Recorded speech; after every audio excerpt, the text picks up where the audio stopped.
It's 11 p.m. You check your bank account, and your chest tightens. You worked 40, maybe 50 hours this week, and somehow there's almost nothing left.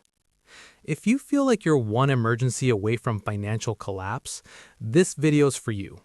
No hype, no get rich quick. Just a simple 90-day plan to help you take control of your money. And by the end of this video, you'll have a step-by-step roadmap for the next 90 days. And here's the part most finance videos skip entirely. The first 30 days aren't about saving money at all. They're about something completely different. Keep watching. Before we get into the plan, let me explain why 90 days. Because real change, the kind that actually sticks, doesn't happen in a weekend, but it also doesn't take years. 90 days is exactly long enough to build new habits, see measurable results, and actually feel different about money. We're going to break it into 3 phases. Days 1 through 30 is your clarity phase. Days 31 through 60 is your control phase. And days 61 through 90 is your growth phase. Each phase builds on the last. Miss one, and the next gets harder. So let's start at the beginning. Step 1. Face the numbers. All of them. Most people avoid looking at their finances because it feels bad, but you can't fix what you refuse to see. In week 1, your only job is to write down every single dollar coming in and going out. Not to judge it, just to see it. Open every account, every subscription, every recurring charge. List your total income, your fixed expenses, rent, insurance, loan payments, and your variable spending, food, gas, entertainment, random purchases.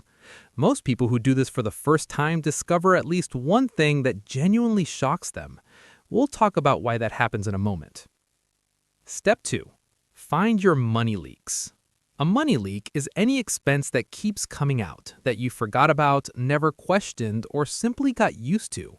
It's not always big. Sometimes it's $12.99 a month for a streaming service you haven't used in 4 months.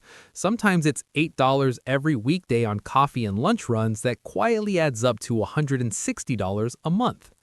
Identify your top 3 money leaks. Cancel or reduce at least one this week. Just one. That's the goal. Step 3. Build a bare-bones budget. Not a complex spreadsheet, not a color-coded tracker. Just 3 categories. Needs, wants, savings. A simple split to aim for is 50% on needs, 30% on wants, and 20% on savings. If that feels impossible right now, that's okay.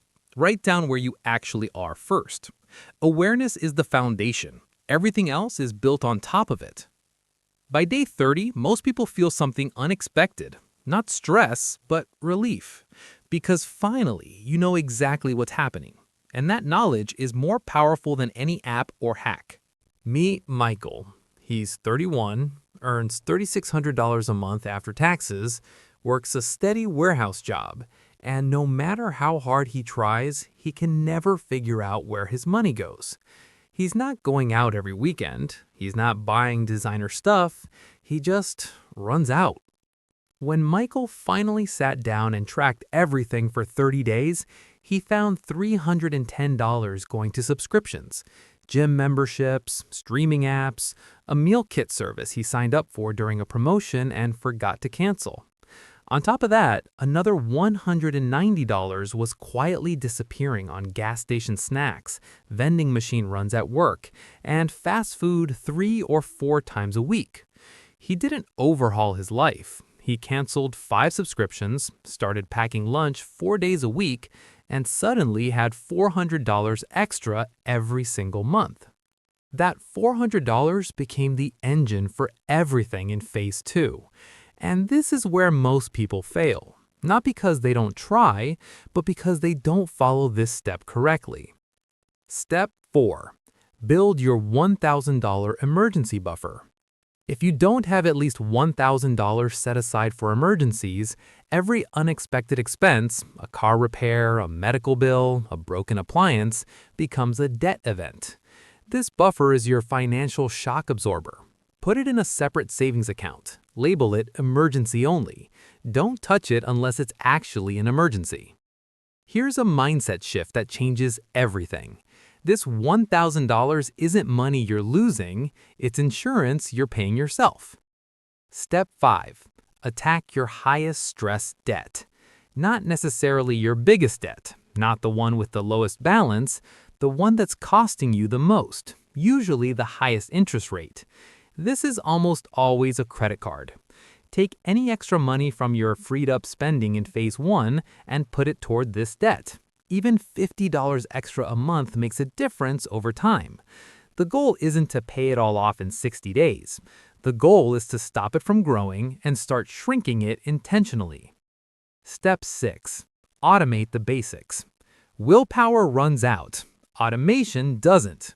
Set up automatic transfers, one to your emergency fund right after payday, and one to whatever debt or savings goal you're working on. Even $25 automated is worth more than $100 you keep meaning to move manually. People who automate savings consistently save 2 to 3 times more than those who try to do it manually. Your future self will not be more motivated than your present self. Plan for that now. Back to Michael. By day 31, he had that $400 freed up. He put $150 of it toward his $5,200 credit card balance, which was sitting at 22% interest and barely moving with minimum payments. He automated $100 into a separate emergency savings account. The remaining $150 stayed in his checking account as a cushion. By day 60, his credit card balance had dropped by over $900 in principal. His emergency fund had $200 in it. Not a lot, but more than zero, which is where he started. And for the first time, he didn't feel like he was just surviving until the next paycheck. Step 7. Increase your income even a little. Cutting expenses only goes so far. At some point, you need more coming in. This doesn't mean starting a business or working 80 hours a week. It might mean picking up a few extra shifts, selling things you don't use, doing one freelance project. Even an extra $200 a month changes your trajectory significantly. An extra $200 a month invested consistently can grow to over $50,000 in 15 years. Small additions now compound into major advantages later. Step 8. Start building real savings. Your emergency buffer is not your savings. Real savings are goal-based. A 3 to 6 month emergency fund, a down payment, retirement contributions, even at 1% of your paycheck if that's all you can do right now. Open a high-yield savings account if you haven't. Your money should be earning something while it sits. Step 9. Review and reset monthly. The 90-day plan works because it creates a habit loop. At the end of every month, spend 20 minutes reviewing your numbers. What worked? What didn't? Where did you go off track and why? Adjust for next month. This monthly review is the most powerful financial habit you can build, and almost nobody does it. Here's what 90 days of this actually looks like. In month 1, Michael knew exactly where his money was going, for the first time in years. In month 2, he stopped the bleeding and started building a cushion. In month 3, he made intentional decisions instead of reactive ones. He wasn't rich by day 90, but he was in control. And control, not income, is the real foundation of financial stability. Michael's story isn't rare. It's actually the most common story there is. The difference between people who fix their finances and people who don't usually isn't income. It's whether they ever built the system. You're building it now. If this video helped you, subscribe. We put out realistic, no-fluff financial content every week. And drop a comment below. What's your biggest money challenge right now? I read every single one.